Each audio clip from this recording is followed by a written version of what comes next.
हाँ तो जय हिंद दोस्तों, कैसे हैं आप लोग। उम्मीद करता हूँ अच्छे होंगे और अच्छे से पढ़ाई करते होंगे। हाँ तो स्वागत है आपको अपने चैनल नेहा क्लासेस में। तो आज की इस वीडियो में हम बात करने वाले हैं हिंदी व्याकरण। आज की इस वीडियो में हम बात करने वाले हिंदी व्याकरण का, जो कि आपको मिनिमम चाहे तो आप 9th class 9th to 12th तक का ये बेसिक है। ये जो व्याकरण का क्लास हम ये जो बताने जा रहे हैं वह जो क्लास 9th से लेकर और क्लास 12th तक, ये जो एकदम बेसिक ग्रामर आपको कहीं नहीं दिक्कत होगा, वो हम उस पे हम बात करने जा रहे हैं। हाँ तो अगर आपको हिंदी ग्रामर में एकदम मान लीजिए कि क्या बोलता है उसको, एकदम ब्रिलियंट बनना है तो आप इस क्लास को एकदम मिस नहीं कीजिएगा। तो चलिए बिना देर किए क्लास को स्टार्ट करते हैं। तो दोस्तों सबसे पहले हम देखेंगे यह वर्ण विचार। आखिरकार यहाँ पर वर्ण विचार ये क्या है। तो दोस्तों तो व्याकरण का जो मुख्य शाखा है वह तीन है। व्याकरण का जो मुख्य शाखा है वह तीन है। वो भी बोलिएगा तो कौन कौन। पहला है वर्ण विचार, दूसरा है शब्द विचार, और तीसरा के हम जब बात करेंगे तो वह है वाक्य विचार। तो पहला है वर्ण सब विचार। हाँ तो पहला है वर्ण विचार, दूसरा है शब्द विचार, तीसरा है वाक्य विचार। तो आज से हम ये तीनों पर डिस्कस करेंगे, लेकिन वारी से डिस्कस करेंगे। तो आज की इस वीडियो में हम जो डिस्कस करने वाले हैं वो सबसे पहले वर्ण विचार पर। वो किस पे बात करने वाले हैं? हाँ सबसे पहले वर्ण विचार पर। तो दोस्तों वर्ण विचार को हम स्टार्ट करते हैं। तो कहता है ना, हाँ तो वर्ण विचार को स्टार्ट करेंगे बिना देर के। वही है वर्ण विचार। तो दोस्तों सबसे पहले पढ़ेंगे वर्ण विचार में वर्ण क्या है। तो दोस्तों सबसे पहले पढ़ेंगे हम वर्ण विचार में इसको लॉक कर देते हैं। हाँ सबसे पहले हम इसको पढ़ेंगे वर्ण विचार में वर्ण क्या है। तो दोस्तों कहता है ना कि ये वर्ण क्या है। तो देखिए, जिस ध्वनि के टुकड़े नहीं कर सकते हैं, जिस ध्वनि को टुकड़े नहीं कर सकते हैं और क्या नहीं कर सकते हैं हम आपको बताने जा रहे हैं। थोड़ा सा कलम को कर देते हैं मोटा, ताकि आपको दिखने में परेशानी ना हो। थोड़ा सा बस हो गया। हाँ कहते हैं ना दोस्तों, क्या बोल रहे थे अभी हम। हाँ क्या बोलता है, जिस ध्वनि को टुकड़े नहीं कर सकते उसे वर्ण कहते हैं। उसे क्या कहते हैं? वर्ण कहते हैं। यह पहला डेफिनेशन हो गया। दूसरा डेफिनेशन, अर्थात भाषा की सबसे छोटी इकाई को वर्ण कहते हैं। भाषा की सबसे छोटी इकाई को वर्ण कहते हैं। जैसे क हलंत, ख हलंत, अ हलंत, आ हलंत, ये सब का सब जो वर्ण है इसको हम टुकड़ा नहीं कर सकते। इसका मतलब कि 2 भाग में 3 भाग में इसको हम नहीं बांट सकते हैं। इसको हम टुकड़ा नहीं कर सकते, 2 भाग 3 भाग में नहीं बांट सकते। उसी को कहते हैं टुकड़ा करना। 2 भाग 3 भाग में बांट देना, वही हो गया टुकड़ा करना या बांटना। तो ये सब को हम टुकड़ा नहीं कर सकते। क हलंत, ख हलंत, अ हलंत, आ, ये सब को हम बांट नहीं सकते। वो जो हमारा क्या कहला गया? वर्ण कहला गया। वो जो हमारा कहला गया वो क्या कहला गया? वर्ण कहला गया। अगला कहेंगे मौखिक के आधार पर भाषा की सबसे छोटी इकाई को ध्वनि कहते हैं। हाँ दोस्तों, मौखिक के आधार पर, मौखिक के मतलब हम जिसको बोल सकते हैं, उसमें जो सबसे छोटा इकाई है क्या है? ध्वनि है। जिसको हम बोलते हैं आवाज़ है। हाँ तो कहता है कि मौखिक के आधार पर भाषा की सबसे छोटी इकाई क्या है? ध्वनि है, आवाज़ है। ये भाषा की सबसे छोटी इकाई है। और अर्थ के आधार पर भाषा की सबसे छोटी इकाई शब्द है। अर्थ के आधार पर भाषा की सबसे छोटी इकाई क्या है? शब्द है। देखिए दोस्तों, हम पूरा बेसिक लेकर चले आ रहे हैं। बेसिक लेकर एकदम 9th to 12th तक के स्टूडेंट के लिए यह बेसिक हिंदी ग्रामर है। आराम से इसको पढ़ सकते हो, एकदम बेसिक है, इसमें आपको कहीं दिक्कत नहीं होगा। अगर कहीं दिक्कत है तो आप हमको कमेंट करके कमेंट बॉक्स में बोलिए और उस दिक्कत का सॉल्यूशन हम आपको देंगे। हम तो अभी तक हमने पढ़ा कि अर्थ के आधार पर भाषा की सबसे छोटी इकाई शब्द है। उसके बाद भाषा की पूर्णता इकाई, भाषा की पूर्णता इकाई को क्या कहते हैं? वाक्य कहते हैं। भाषा की पूर्णता इकाई को क्या कहते हैं? वाक्य कहते हैं। जैसे दोस्तों पूर्णता इकाई को वाक्य कहते हैं। वो हुआ क्या? देखिए दोस्तों, सबसे अगर पूछेगा कि शब्द का पूर्णता इकाई क्या कहलाता है, तो शब्द का किससे मिलकर बना था? अनेक वर्णों के मेल से बना है शब्द, तो शब्द का पूर्णता इकाई वर्ण हो जाएगा। अब पूछेगा आपको कि बताइए वाक्य का पूर्णता इकाई क्या होगा, तो वाक्य का पूर्णता इकाई क्या हो गया? तो वाक्य जो बना है वो किससे के मेल से बना? तो वाक्य जो बना है अनेक शब्दों के मेल से बना, तो वाक्य का पूर्णता इकाई शब्द हो जाएगा। अगर दोस्तों आपसे पूछे कि वाक्य का पूर्णता इकाई शब्द हो गया, अगर आपसे पूछे कि बताओ भाषा का सबसे पूर्णता इकाई क्या होगा, तो दोस्तों भाषा का सबसे पूर्णता इकाई वाक्य होगा। क्यों? क्योंकि बहुत सारे वाक्य को जैसे मैंने खाया, हम पढ़ रहे हैं, हमने अभी पढ़ा के आया, और जैसे मान लीजिए कि आप पढ़ रहे हैं, तो ये सब का सब जो मिल के वही तो बन गया भाषा, वही तो बन गया क्या? भाषा। जी दोस्तों, उसी को हम लोग कहते हैं भाषा। हाँ, तो अब सुनिए, हिंदी वर्णमाला में वर्ण है। तो वर्णमाला सबसे पहले पढ़ेंगे वर्णमाला। तो वर्णमाला क्या है? वर्णों या ध्वनियों के क्रम शब्द, क्रम शब्द मतलब एकदम क्रम में लगाया हुआ, ना कि यहाँ पर क, यहाँ पर दे दिया क, सॉरी अच्छा से नहीं लिखा रहा, यहाँ पर दे दिया क और आगे में दे दिया ग, आगे में दे दिया अ, आगे में दे दिया अ, तो ये सब क्या है? गलत है, ये गलत है। क के बाद ख आना चाहिए। तो वही बोल रहा है क्रम शब्द का मतलब जो क्रम में आएगा शब्द वही क्रम शब्द। हाँ तो दोस्तों बताइए अभी हमने क्या पढ़ा? हमने बस अभी इतना ही पढ़ा कि वर्णमाला केकरा को होय? हाँ, किसे कहते हैं? वर्णों या ध्वनियों के क्रम शब्द समूह को वर्णमाला कहते हैं। हाँ दोस्तों, हिंदी में वर्णमाला में 44 वर्ण होते हैं। आपसे पूछेगा कि बताओ हिंदी में वर्णमाला के कुल कितने वर्ण होते हैं, तो हिंदी वर्णमाला में कुल 44 वर्ण होते हैं, जिसमें 33 व्यंजन वर्ण होते हैं और 11 स्वर वर्ण में होते हैं। वो भी आपको आगे मिलेगा, लेकिन फिलहाल अभी तक हमको इतना ही रखना है कि हिंदी वर्णमाला में कुल कितने वर्ण होते हैं, तो 44 वर्ण होते हैं। अगला दोस्तों आगे क्या करा? इन वर्णों को दो भागों में विभाजित करते हैं। इन वर्णों के दो भागों में विभाजित करने, यह वर्ण के दो भाग में विभाजित किया। पहला स्वर वर्ण, दूसरा व्यंजन वर्ण। पहला स्वर वर्ण और दूसरा व्यंजन वर्ण।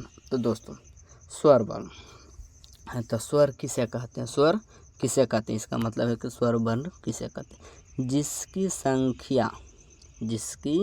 संख्या कितनी होती है। हाँ, तो बताइए स्वर किसे कहते हैं और इसकी संख्या कितनी होती है, जो हमसे पूछ रहा। तो दोस्तों स्वर का डेफिनेशन एकदम ध्यान लगा के पढ़िए, एकदम सबसे बेसिक ग्रामर। ऐसा वीडियो पूरा यूट्यूब पर खोज लीजिएगा, कहीं नहीं मिलेगा। हाँ, एकदम लाइन बाय लाइन आपको नोट्स बनाकर पढ़ाया जा रहा है। अगर आप इसको स्किप किए, इसका मतलब आप हिंदी ग्रामर पढ़ना ही नहीं चाहते। तो दोस्तों देखिए, जिन वर्णों का उच्चारण करते समय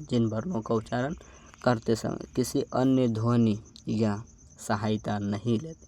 हाँ दोस्तों, जिन वर्णों का उच्चारण करते समय किसी अन्य ध्वनि की सहायता नहीं लेते हैं, उसे स्वर कहते हैं।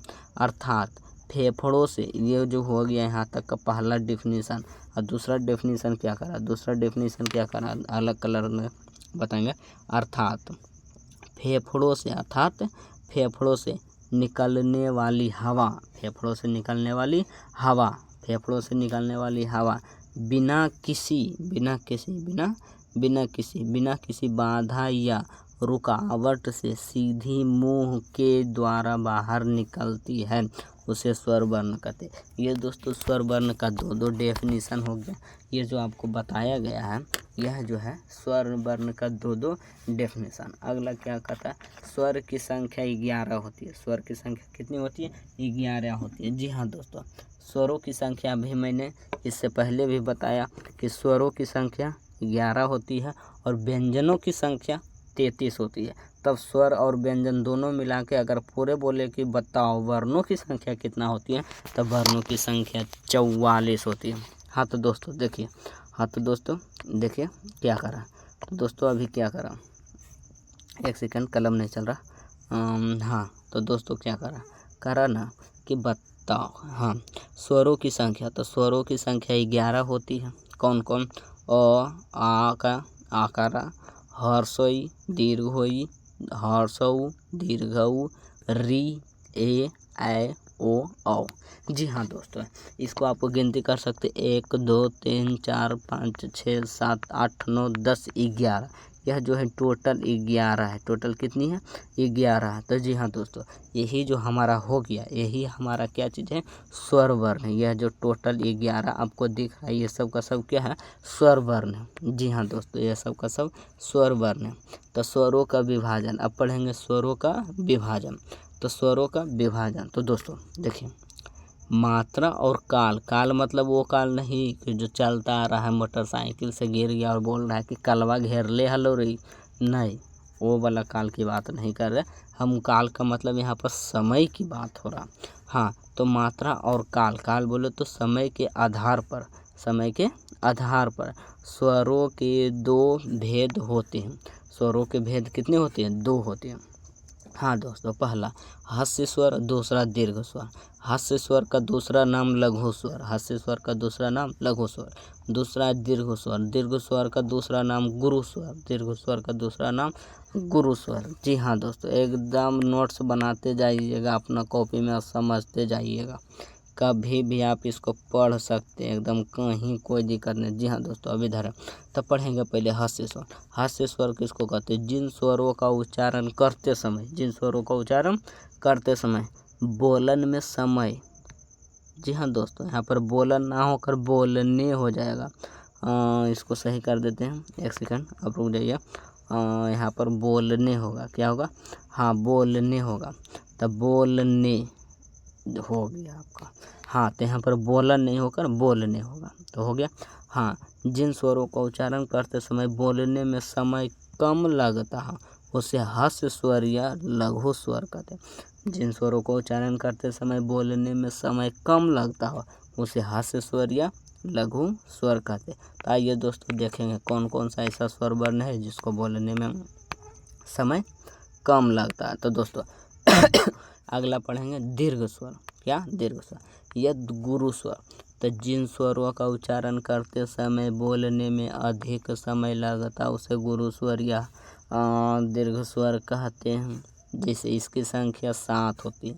हाँ स्वर, हाँ दोस्तों, दीर्घ स्वर की या 2 गुरु स्वर, इसकी संख्या 7 होती है। जैसे आ, तो आ में बोलने में समय ज़्यादा लग रहा, अ बोलने में समय कम लग रहा लेकिन आ बोलने में समय ज़्यादा रहा। हर्षई, यानी कि ये छोटी ई बोलने में समय ज़्यादा लग रहा लेकिन बड़ी ई बोलने में समय छोटी ई बोलने में समय कम लग रहा लेकिन बड़ी ई बोलने में समय ज़्यादा लग रहा। तो हर्षई, दीर्घ है, दीर्घऊ, ए, ऐ, ओ, औ, ये सब का सब जो कैसा है, दीर्घ स्वर। इसी को दूसरा नाम क्या है, गुरु स्वर। दीर्घ स्वर का दूसरा नाम क्या है, गुरु स्वर।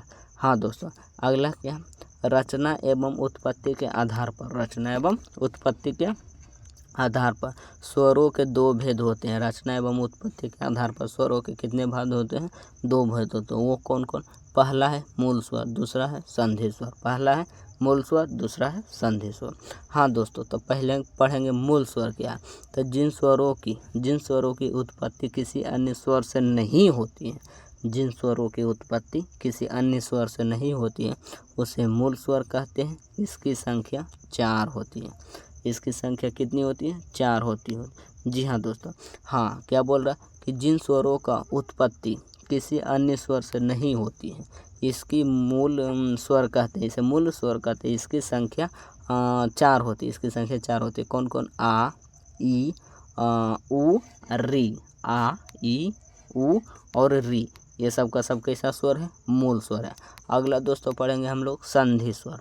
अगला दोस्तों क्या पढ़ेंगे? संधि स्वर। हाँ दोस्तों, संधि स्वर जिन स्वरों की उत्पत्ति मूल स्वरों से होती है उसे संधि स्वर कहते हैं।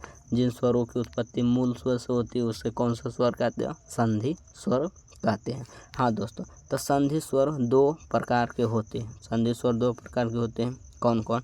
पहला दीर्घ स्वर, दूसरा संयुक्त स्वर। पहला दीर्घ स्वर, दूसरा संयुक्त स्वर।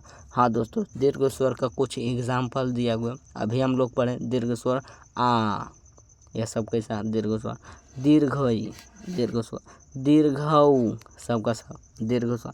अब दोस्तों यहाँ पर है संयुक्त स्वर। संयुक्त स्वर का कुछ उदाहरण आ, ई मिलकर बने हैं ए।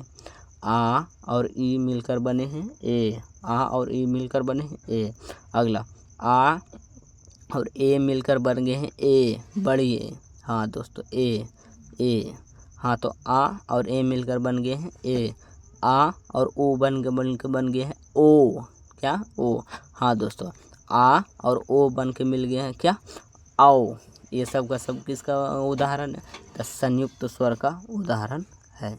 ये सब का सब किसका उदाहरण है? संयुक्त स्वर के उदाहरण। हाँ तो दोस्तों, ओष्ठ के आधार पर स्वरों के 2 भेद होते हैं। ओष्ठ के आधार पर स्वरों के कौन कितने भेद होते हैं? 2 भेद। कौन कौन? पहला वृत्ताकार स्वर, दूसरा अवृत्ताकार स्वर। दोस्तों ये वृत्ताकार स्वर और अवृत्ताकार स्वर क्या है, इसको भी हम पढ़ेंगे और अभी पढ़ेंगे। तो दोस्तों यहाँ पर कह रहा वृत्ताकार स्वर और अवृत्ताकार स्वर क्या है। दोस्तों यहाँ पर कह रहा क्या कह रहा? वृत्ताकार स्वर जिन स्वरों का उच्चारण करते समय होठ गोल हो जाते हैं। जिन स्वरों का उच्चारण करते समय होठ गोल हो जाते हैं उसे वृत्ताकार स्वर कहते हैं। दोस्तों आप होठ गोल मतलब बोलिए, जैसे दीर्घऊ वो बोल रहे हैं तो आपका होठ गोल हो रहा है। आप ये कीजिए, अपने आप बोल के देखिए, आपका ओ ऊ बोलने में क्या हो जाएगा? आपका होठ गोल हो जाएगा। ओ आपका बोलने में होठ गोल हो जाएगा। आओ, आओ इसको पढ़ेंगे ओ, आओ, आओ। तो ये सब बोलने में क्या हो जाएगा? आपका होठ गोल हो रहा। तो इसका मतलब ये सब का सब किसका उदाहरण है? वृत्ताकार स्वर का उदाहरण है। किसका उदाहरण है? वृत्ताकार स्वर का उदाहरण है। हाँ दोस्तों, ये सब का सब किसका उदाहरण है? वृत्ताकार स्वर का उदाहरण है। और दोस्तों अगला है अवृत्ताकार स्वर। अवृत्ताकार स्वर तो जिन स्वरों को उच्चारण करते समय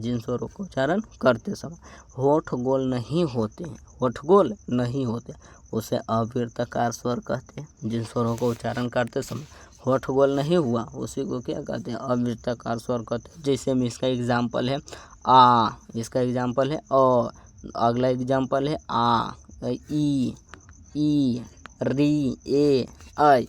ये सब का सब बोलने में जो आपका जो होठ हो रहा वह जो है गोल नहीं हो रहा है। लेकिन वृत्ताकार स्वर जब पढ़ें तो आपका जो होठ है वो क्या हो रहा? गोल हो रहा है। लेकिन आप इसमें होठ गोल आपका नहीं हो रहा। जी हाँ दोस्तों, अब अगला पढ़ेंगे। अगला आगे क्या कर रहा अभी आपको दिखा रहे हैं। आगे क्या कर रहा इसको हम अभी छोटा करते हैं और अगला पेज में चलते हैं। अगला पेज अभी हम ढूंढ रहे हैं। अगला पेज कहाँ से मिलेगा? अगला पेज हम आपको अभी दिखा। जी हाँ दोस्तों, आ गया अगला पेज आ गया। अभी हम इसको जूमिंग करके आपको दिखाते हैं। अगला जिह्वा। अगला हम लोग अभी पढ़ने जा रहे हैं जिह्वा। हाँ दोस्तों, आप नाम बहुत अच्छे से सुने होंगे। जिह्वा, यह जी ह में हलांत और वाह कर बाद जिह्वा। तो जिह्वा के आधार पर जो है 3 भागों में बांटा गया। पहला अग्र जिह्वा दोस्तों 3 भाग में कौन कौन? अग्र स्वर, दूसरा मध्य स्वर, तीसरा पश्च स्वर।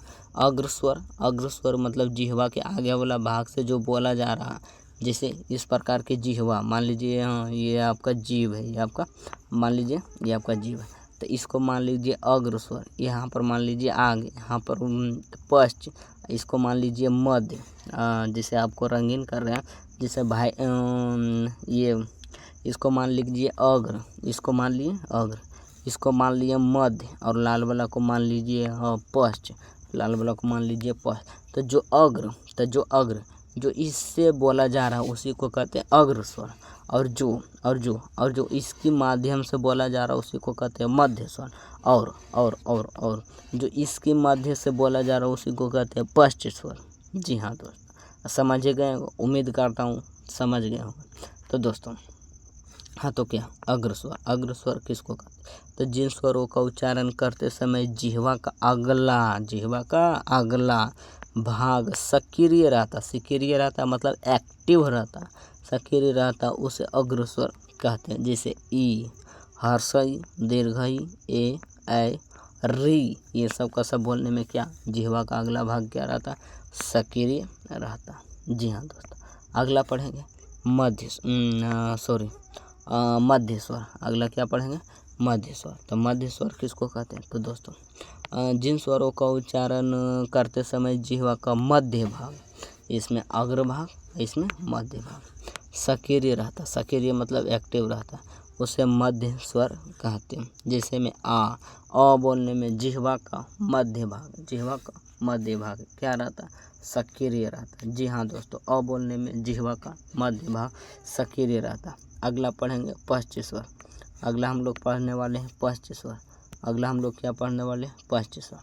जी हाँ दोस्तों, पश्च स्वर किसको कहते हैं? तो जिन स्वरों का उच्चारण करते समय जिह्वा का अंतिम भाग सक्रिय रहता उसे पश्च स्वर।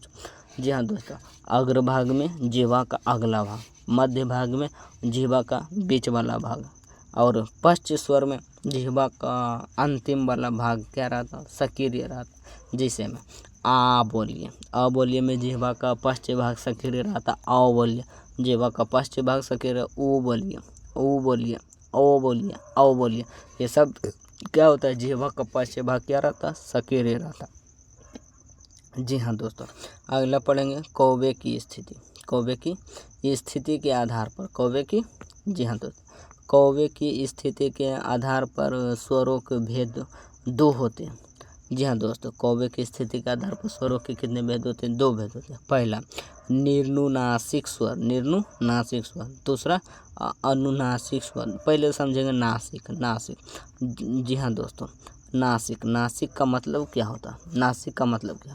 पहले हम लोग पढ़ेंगे नासिक का मतलब क्या होता है। तो दोस्तों समझिएगा, नासिक क्या है? नासिक। तो दोस्तों सबसे पहले आप समझिए, नासिक का मतलब ही हुआ नाक। जी हाँ दोस्तों, नासिक का मतलब क्या हो गया? नाक। हाँ दोस्तों, नासिक का मतलब ही हुआ नाक। आप समझ गए, नासिक का मतलब नाक। तो देखिए दोस्तों, यहाँ पर आप पढ़िए, आप समझ जाइएगा। हाँ, तो पहले पढ़ेंगे निर्नुनासिक स्वर। तो निर्नुनासिक स्वर किसको कहते? तो जिन स्वरों का उच्चारण करते समय कौवा के नासिक विवरण को बंद कर देता है, जिससे हवा आसानी से मुख के बाहर निकलती है, उसे निर्नुनासिक स्वर कहते हैं। उसको कौन सा स्वर कहते हैं? निर्नुनासिक स्वर कहते हैं। जैसे में आ, ई, ऊ, री, ए, ऐ, ओ, औ, ये सब का सब कैसा स्वर है? तो निर्नुनासिक स्वर है। जी हाँ दोस्तों, अगला पढ़ेंगे अनुनासिक स्वर। तो अनुनासिक स्वर क्या कहता है वो भी देखें। तो दोस्तों देखिए, अनुनासिक स्वर क्या कहता है? अनुनासिक स्वर क्या करा? तो अनुनासिक स्वर कहता है जिन स्वरों का उच्चारण करते समय कौवा का बीच में ही अटक जाता है, जिसमें आधी हवा नाक के द्वारा और आधी हवा मुख के द्वारा उसे अनुनासिक मुख के द्वारा निकलती है, उसे अनुनासिक स्वर कहते हैं। अनुनासिक स्वर का चिन्ह चंद्र बिंदु है। जी हाँ दोस्तों, ऐसा वाला देखिए आप यहाँ पे ये जो हुआ आपका चंद्र बिंदु, जो कि आपको म में यूज होता, म में क्या यूज होता है? चंद्र बिंदु। यही हो गया आपका क्या? चंद्र बिंदु। तो चंद्र बिंदु किसका उदाहरण है? हाँ जी हाँ, किसका चिन्ह है? चंद्रबिंदु अनुनासिक स्वर का चिन्ह है। जैसे कि औ, ई, उ, ए, ऐ, ओ, औ, ये सब का सब क्या है? ये सब का सब है अनुनासिक स्वर। जी हाँ दोस्तों, उम्मीद करता हूँ आप समझ गए होंगे, जैसा कि आप देख चुके हैं। अगला क्या कहता? देखिए दोस्तों, आगे क्या कहा? आगे कह रहा आयोगवाह किसे कहते हैं? जी हाँ दोस्तों, आयोगवाह किसे कहते हैं? तो दोस्तों पढ़ेंगे कि जो ना तो स्वर होता है और ना ही व्यंजन होता है, उसे आयोगवाह कहते हैं। जी हाँ दोस्तों, कुछ ऐसे भी वर्ण हैं जो कि ना स्वर है और ना ही व्यंजन है, वो क्या है? आयोगवाह है। जैसे में उपयोग आयोगवाह 2 प्रकार के होते हैं। आयोगवाह कितने प्रकार के होते हैं? 2 प्रकार के। कौन?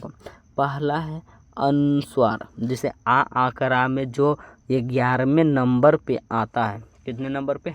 जी हाँ दोस्तों, 11वें नंबर पर नहीं, 12वें नंबर पर जो आता है आपको अनुस्वार, ऐसा वाला, सिर्फ बिंदु, ये अनुस्वार। और दूसरा है विसर्ग दोस्तों, ऐसा, ये क्या है? विसर्ग। हाँ सर, ये क्या है? विसर्ग। ये आपको क्या चीज़ मिल जाएगा? ना तो यह जो है ना तो स्वर वर्ण है और ना ही व्यंजन वर्ण है, दोनों में से कुछ नहीं है। तो यह कैसा है? आयोगवाह है। यह आयोगवाह है, ना तो स्वर है और ना ही व्यंजन है। जी हाँ दोस्तों, उम्मीद करता हूँ समझ गए हों। तो दोस्तों आगे क्या करा? आगे समझेंगे। अनुस्वार। तो अनुस्वार किसे कहते हैं? तो जिन वर्णों का उच्चारण करते समय हवा नाक के द्वारा बाहर निकालती है। आप चाहे तो अनुस्वार को नाक बंद कर बोलिएगा तो नहीं बोल पाइएगा, उसे अनुस्वार कहते हैं। अनुस्वार से पहले अ का स्वर निकलता है। अनुस्वार से पहले अ का स्वर निकलता है। अनुस्वार के बाद य, र, ल, व, ताला, स, मूर्धन्य, स, दंड, स, ह आते हैं। जी हाँ दोस्तों, अनुस्वार के पहले ये सब आते हैं। अगला क्या कहता है दोस्तों? उम्मीद करता हूँ समझ गए होंगे। जी हाँ दोस्तों, जैसा कि आप देख रहे हैं, जैसा कि संयोग। हाँ दोस्तों, अगला विसर्ग की उदाहरण करते समय ह की ध्वनि निकलती है, उसे विसर्ग स्वर कहते हैं। जी हाँ दोस्तों, आप जब विसर्ग बोल रहे हैं तो उसके साथ साथ ह की ध्वनि निकल रहा है, वही यहाँ पर लिखा गया है।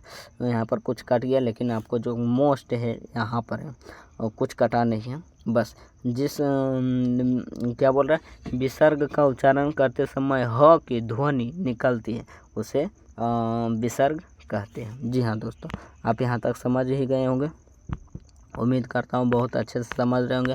जी हाँ दोस्तों, आप इसको बेहतर से बेहतर उतार कर अपने नोट्स बना लीजिएगा।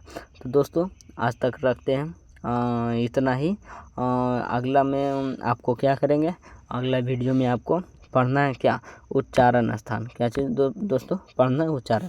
जैसा कि प्रतः, हाँ ये जो है विसर्ग का उदाहरण है। ये क्या है? विसर्ग। प्रतः, अतः। इसके साथ साथ आप जो बोल रहे हैं, किसकी बोल रहे हैं? ह बोल रहे हैं। इसके साथ साथ क्या बोल रहे हैं? ह बोल रहे हैं। प्रतः ह बोल रहे हैं, अतः ह बोल रहे हैं। तो दोस्तों आज के वीडियो तक मान लिया जाए कि इतना ही रखा जाए, और आगे हम लोग पढ़ेंगे इसका उच्चारण। किसका उच्चारण?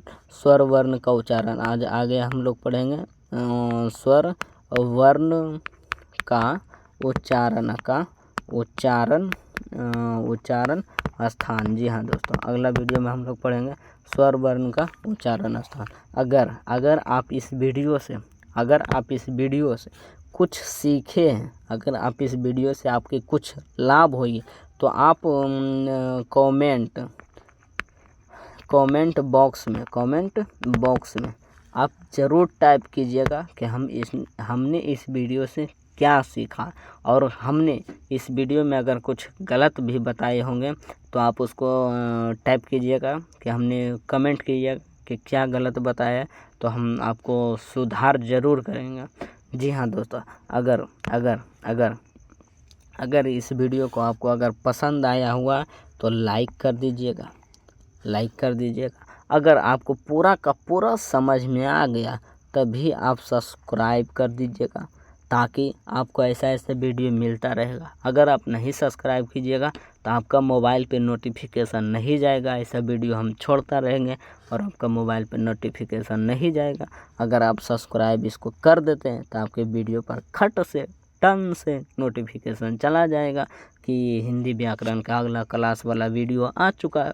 हाँ जी हाँ दोस्तों, अगर आप कुछ सीखें तो कुछ ना कुछ आप कमेंट बॉक्स में कुछ ना कुछ आप ज़रूर टाइप कीजिएगा कि हमने इस वीडियो से क्या सीखे। तब तक के लिए जय हिंद, जय Bharat. Thank you very much.